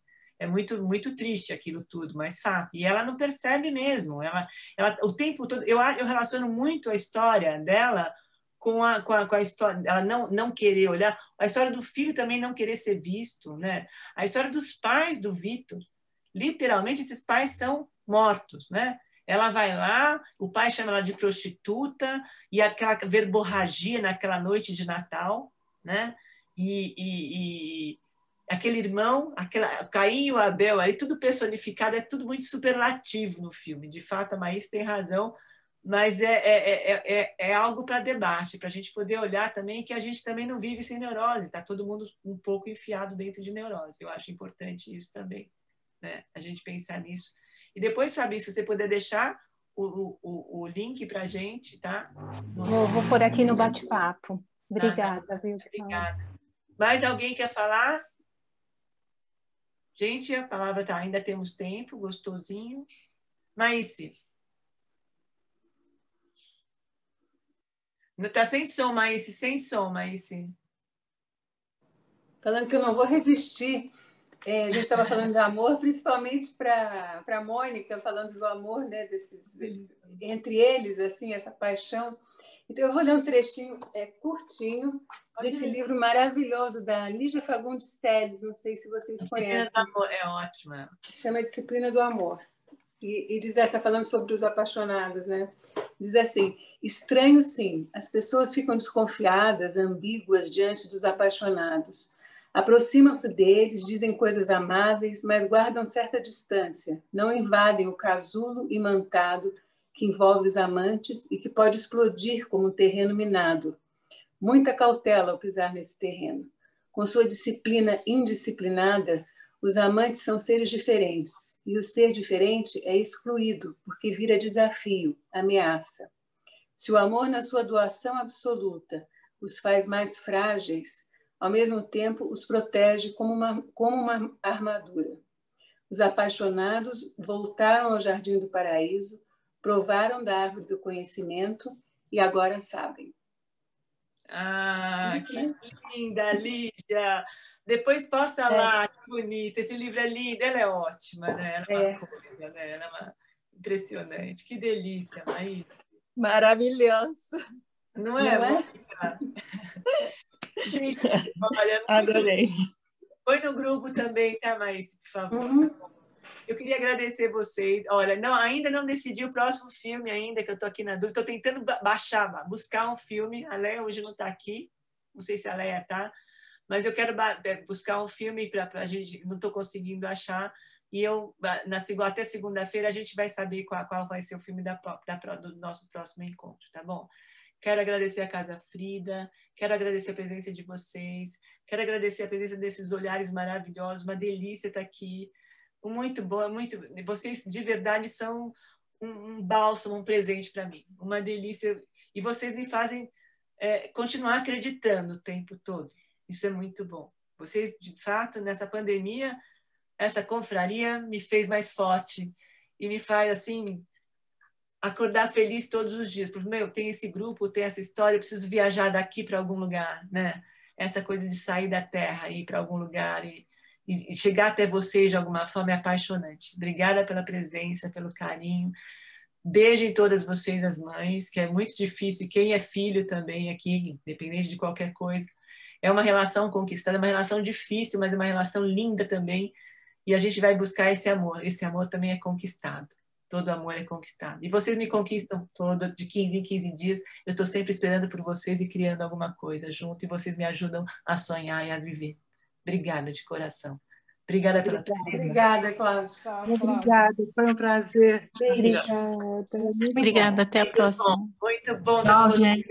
Obrigada, Cláudia. Obrigada, Cláudia. Obrigada, menina. Obrigada, querida. Obrigada, Leila.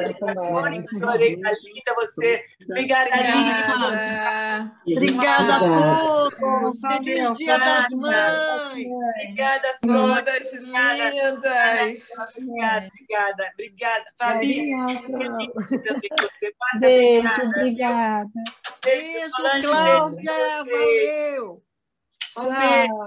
Cris, beijo você na tua mãe. Beijo para vocês. Obrigada, gente. Lúcia, obrigada. Gostoso ver vocês. Fátima. Silvia, não te ouvi. Senti tua falta. Solange, obrigada pela presença. Aéres, um beijo para você. Márcia, querida, um beijo. Um beijo com carinho para você. Que bom que você conseguiu entrar. Obrigada, Aline. Obrigada, gente. Obrigada de coração. Uma delícia. Tchau, tchau. Foi um prazer enorme. Depois pega lá aquele pedacinho e coloca lá no grupo, tá bom? Muito gostoso. Tá bom. Põe lá para todo mundo partilhar. Uma delícia, gente. Dagmar, obrigada, gente. Obrigada pelo carinho. Obrigada pela presença. Muito bom. Beijo da Carmen. Até. Obrigada, Carmen. Obrigada pelo carinho, gente. Obrigada. Muito gostoso. Obrigada. Dagmar, beijo para você. Bia, tá aí quietinha, no escuro. Beijo para você. Sorriso mais lindo. Obrigada, viu? Obrigada pela presença. Obrigada, Cláudia. Bom dia das mães para todas. Obrigada, Dagmar. Obrigada, gente. Obrigada. Depois passem lá no Instagram da Padoca, deixem comentários, quem conseguir entrar, para falar do encontro, para falar da gente, para falar desse trabalho maravilhoso que vocês me ajudam a fazer, que é propagar literatura e cinema e arte e viver esse mundo paralelo que faz a gente acreditar nesse aqui. Tá bom? Obrigada, meninos. Um beijo para vocês. Obrigada.